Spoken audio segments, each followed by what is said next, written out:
ब्रज की धरती पर मथुरा में एक चिंता को चिंतन में बदलने के लिए, और वो चिंता जो कि एक छोटा सा जीव जो प्रकृति के लिए है वो है गौरैया।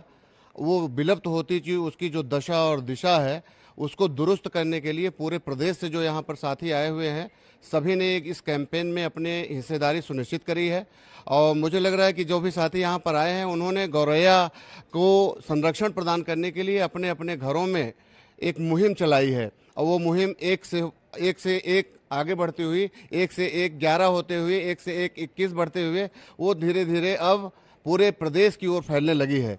तो आशा करता हूं कि इस समय जो भी हमारा पर्यावरण के प्रति दृष्टिकोण है हम सभी साथियों का, हम सभी एसी के आदी हो रहे हैं, हमारी चिड़ियाँ विलुप्त हो रही हैं। अगर जिन भी घरों में हम लोग देख पाते हैं कि गौरैया है तो वो अपने आप को मान लें कि वहाँ पर ऑक्सीजन 100% यानी कि बहुत ही अच्छे प्रकार से काम कर रही है। तो आप सभी एक अवसर लें, इस अवसर का लाभ उठाएं और गौरैया संरक्षण में कार्य करें।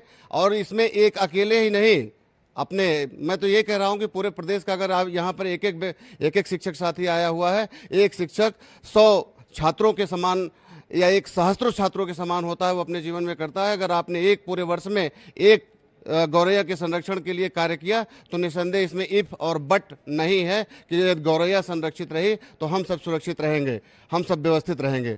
नन्हे मुन्ने हमारे आंखों के जो सपने होते थे, हमने अपने घरों की जो रूपरेखा है वह उसी हिसाब से तय करी थी जैसे हमारे घर के आंगन में गौरैया ने अपना घोंसला बनाया था।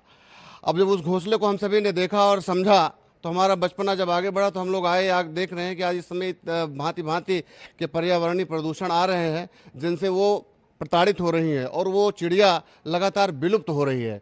अब मैं आज भी कहता हूं कि नन्हे बच्चों के लिए वो खेलने का सामान नहीं है, वो उसके जीने का और उसके जीने को